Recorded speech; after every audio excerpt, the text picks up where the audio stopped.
Welcome to Conflict News 24 with daily updates on global conflicts. Firstly, we'll have a look at a statement from Chinese spokesperson. China lashed out at US today over Nancy Pelosi's visit to Taiwan. A few days ago, Nancy Pelosi visited Taiwan despite Chinese threats, and today China suggested that Nancy Pelosi should visit Afghanistan, Libya, Syria, and Iraq.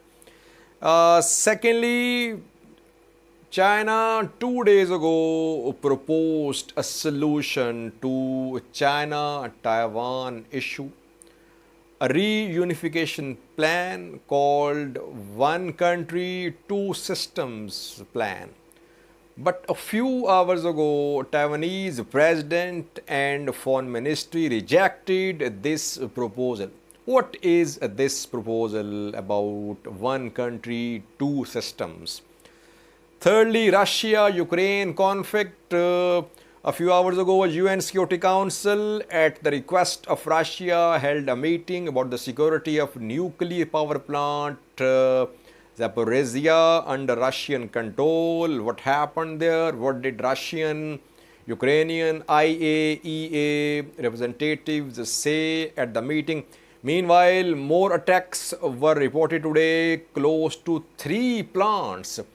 Zaporizhia power plant, which is a nuclear power plant. Secondly, a fertilizer plant in Horlivka. And thirdly, a hydroelectric power plant in Kherson, Kakhovka.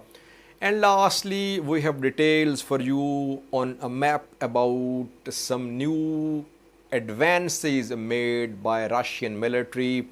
Russian military has made some territorial gains in Donetsk in the last 24 hours, and Ukrainian officials today in press briefings confirmed Russian advance. Advance is slow, but Russian military is advancing. We have details for you on a map. Firstly, viewers, China lashed out at US today. We know that a few days ago, Nancy Pelosi, US House Speaker, despite Chinese threats, visited Taiwan. And there she said, US stands with democracy. US stands with human rights respect across the world. And after that, we saw that China laid siege to Taiwan. For almost a week, China conducted naval air drills. Life came to a standstill in Taiwan. Taiwanese imports, exports, flights, all disrupted. Now, drills have come to a close. But tensions are still there. What did a Chinese spokesperson say today?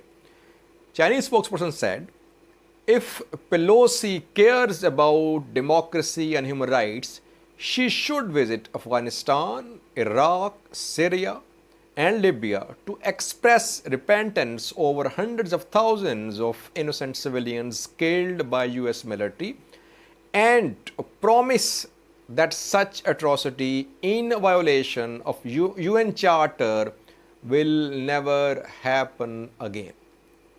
So China is saying that if US cares about democracy, it should go to Afghanistan, Syria, Libya, Iraq. All these countries were attacked by US Army in recent decades. And yes, hundreds of thousands of civilians have died in these offensives by US military, some with UN approval and some against UN approval. These offensives were carried out by US, and yes, civilians have been killed.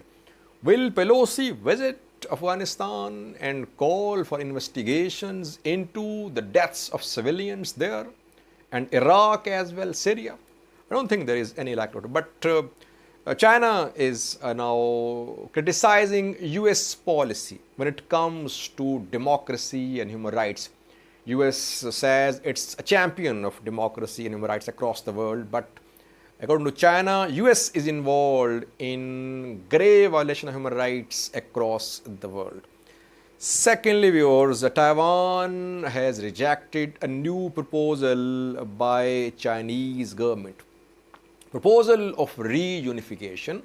China says Taiwan is part of China and it wants Taiwan to be part of China. It wants Taiwan to come under Chinese control.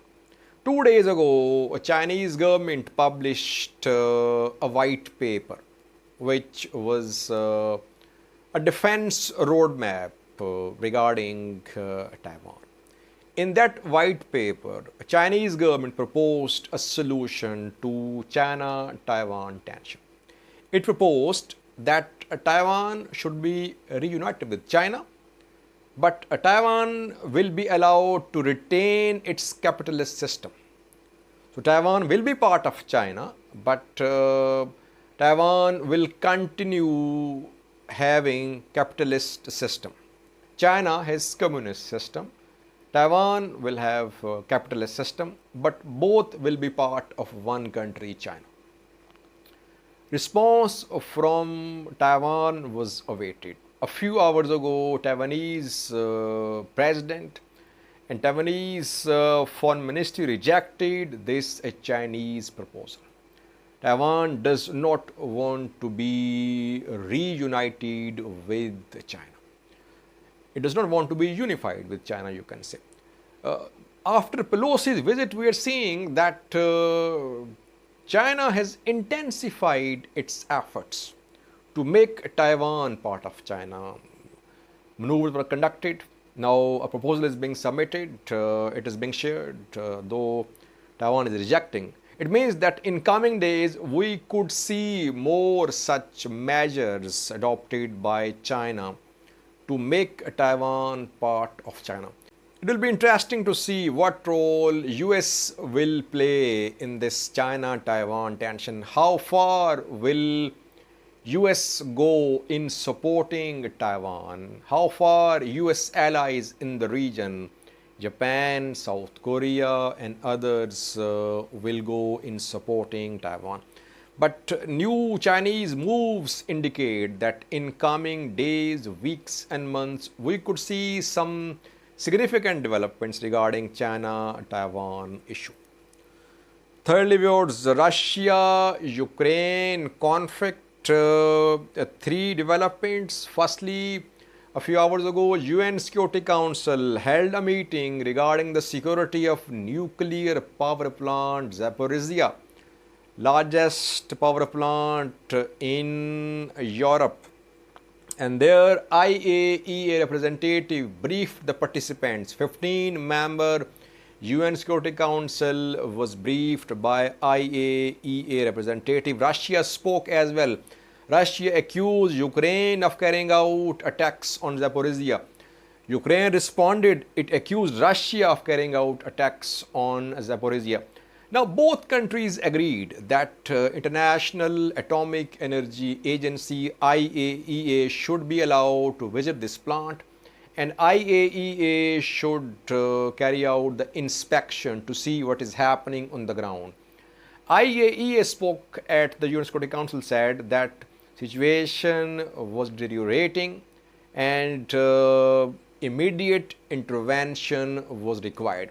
A few days ago, a visit of IAEA inspectors to this plant was planned, but it was cancelled. Now, the two countries at UN Security Council agreed to a visit of IAEA. Will this visit be allowed to happen? That remains to be seen.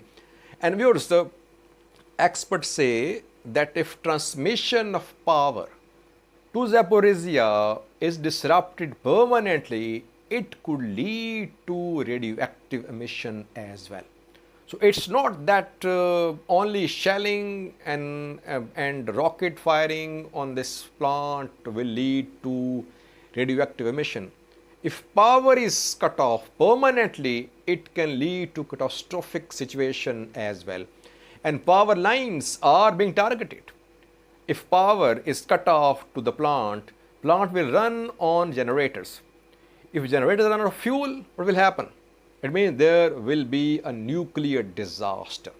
And how can you ensure permanent supply of electricity to this plant, keeping in view that attacks are happening, shelling is being conducted, artillery firing is being conducted close to this plant? US proposed creation of a demilitarized zone around this plant, that both Russian and Ukrainian forces should withdraw, and the plant security should be it should come under the control of some third party, some third military, and under the inspection of IAEA, under the monitoring of IAEA. But this proposal was not agreed upon by the parties. Let's see, will IAEA be allowed to visit the plant? That remains to be seen.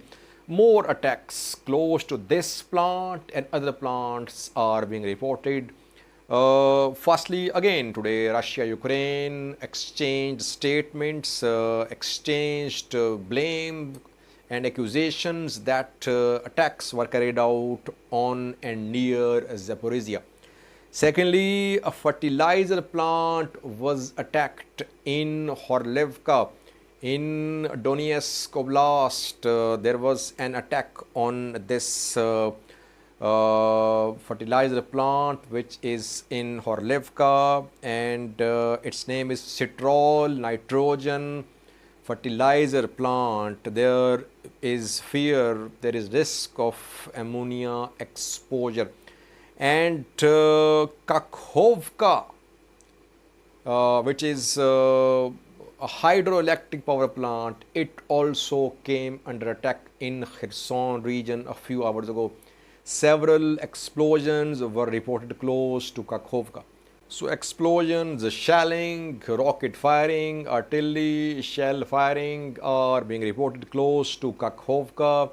Hydroelectric power plant, fertilizer plant in Horlivka, and nuclear power plant Zaporizhia in Zaporizhia Oblast. Now viewers, we have details for you on the map. Russian military is making gains in Donetsk Oblast. To the north and south of Bakhmut, Russian military is advancing. Have a look at this map. Oh, firstly, there was one important correction. In yesterday's video, I said that Horlivka is under Ukrainian control. Very important correction. Horlivka is not under Ukrainian control. It is under Russian control. And according to Ukrainian press briefing today by Ukrainian military officers, some military gains, some territorial gains have been made by Russian military in Donetsk Oblast in the last 24 hours ago. Firstly, from Horlivka, Russian military moved in a northern direction from here, and they managed to reach here Zatsiv. Fighting is ongoing near Zatsiv. It has been confirmed by Ukrainian military official today in a briefing. And if you remember, yesterday we talked about these two places, Trevniv and Hiladosov. Trevniv came under Russian control around 24 hours ago. We confirmed yesterday in the video. And Hiladosov as well. And I said yesterday that fighting was going on near Dacha. So now fighting going on near Zatsiv as well. It means that from Horlivka, from here, and from eastern direction from here, Russian military is moving towards this road which links Horlivka with Bakhmut. You can see Bakhmut here. Bakhmut is not under full Russian control. Russians are trying to take control of this road, this one, which links Bakhmut with Horlivka, and they have made some gains. They have managed to reach here, Dacha and Zatsiv. If they are here, it means they can cut off this road in coming days. So first gain by Russians in Donetsk. These places, Trevniv, Dacha, Zatsiv are in Donetsk Oblast. Second advance by Russians is to the north of Bakhmut. Soledar is under Russian control, viewers. There is a power plant there under Russian control. And to the north of Soledar, this is Vimka.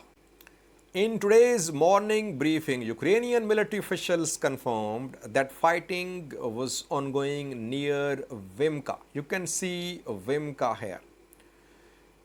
If Vimka is contested, it means that Russians have taken Spirne.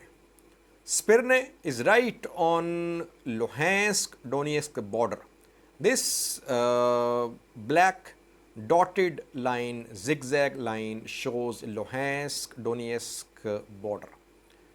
And from Luhansk in this direction, in western direction, Russian military is in Donetsk. They have taken Spirne and now they are close to Vimka. Fighting ongoing here. Though some Russian sources claimed that Siversk is about to be taken. No one is claiming control of Siversk, but it is being said that close to Siversk, Russians have managed to deploy their troops and they could storm Siversk in coming days. So on this front, Russian main target is Siversk and Bakhmut. You can see Bakhmut here. This one, Bakhmut and Siversk are two main target of Russian forces on this front. Again, Siversk is in Donetsk Oblast. From Spirne, they have managed to reach Vimka, and now they'll try to cut off this road and they'll try to take control of key city Siversk, and then their ultimate target are these two cities in Donetsk, Slovyansk and Kramatorsk. Shelling is ongoing from Russians on these two places, two main cities. Both are under Ukrainian control. From Siversk and Bakhmut, if they take these two places, they will definitely move towards Kramatorsk and Slovyansk.